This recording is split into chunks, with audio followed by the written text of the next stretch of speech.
Hi, welcome to Art Arts. Today we talk about PG. Who was PG? It was no one connected with the Annunciation, because today is the Annunciation's Day, like someone said to me. It is no one connected with Dante's festival, because today is the first Dante's Day in Italy, but we are in quarantine, so it's not a festival at all, actually. It's something connected with Siena, because today is the New Year's Day of Siena. It was in the Middle Ages, so the year used to begin in the 15th of March. Was just the same in Pisa and in Florence, but it's just another story. And it's something connected with me, because I'll show you my thesis, okay, my university thesis. And PG, who was it? Him. He was a painter, a Sienese painter of the beginning of the 1400s, a non-important one, we have to say. But he was a pupil of the master Sassetta, and he was known as the painter of San Bernardine of Siena. Who was San Bernardine? San Bernardine was a friar, a Franciscan friar, who founded a sub-order of the Franciscans, the Observants, and he founded the Basilica of Osservanza in Siena, near Siena. He was a very famous preacher, not only in Siena, but all over Italy. He traveled a lot, and he died not in Siena, but in L'Aquila, okay? The city so hit so hard in the earthquakes 10 years ago, more or less. So he died there. So in Siena, there was nothing connected to him. There was no photos, no Google in these times. So they needed something to remember it. And they commissioned these paintings, but these paintings are very characteristic. There's some portraits, because they had from L'Aquila the funeral mask made with wax. Okay, so this is his face. This is how it looked like. Okay, really in the real life. So you see, I'll show you some details here.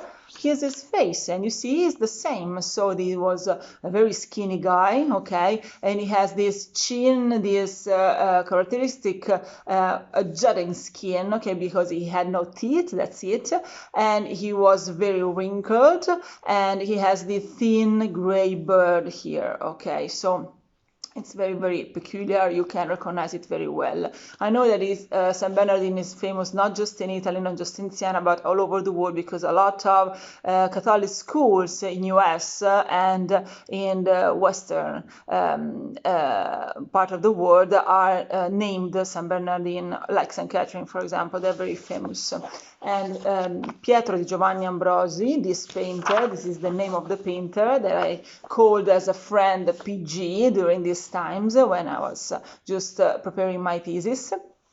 Pietro di Giovanni realized this figure with a double halo, you see, and you know the halo is put just in the people that were blessed, considered blessed, or saints, okay? So this, we know for sure this portrait has been realized some months after his death. He died, and that's the date of today, in the 1444 in L'Aquila. So they, in Siena, they wanted a portrait of him, and he wanted him with a double halo. So consider how important was this figure for the Sienese, okay?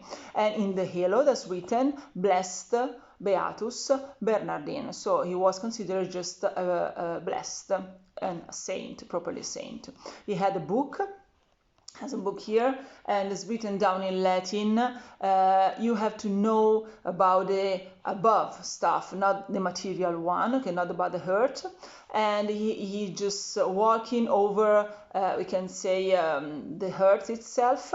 And you see, I told you, the Pietro di Giovanni signed this altarpiece, this table here, this wooden table on the frame, and this is the symbol, the special symbol of Saint Bernardine. And this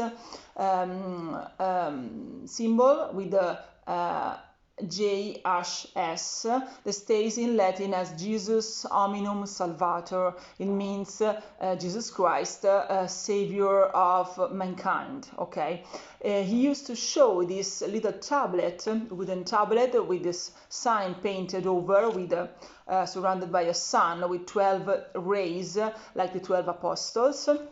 He used to show it to the people, to the worshippers during their preachings, and so the speech. And so now he's considered the patron saint not of Siena, not of Italy, but of the advertisers.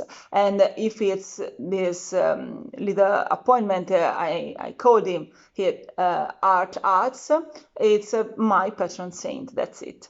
So thank you for your attention. We will talk tomorrow about a very, very famous painter, not unknown like mine, okay? Botticelli. So we're going to Florence again, but not the Botticelli of the Venus, not the Botticelli of the spring, but the Botticelli that I like. So this one, Botticelli, the second part of his life. Okay, see you tomorrow. Bye.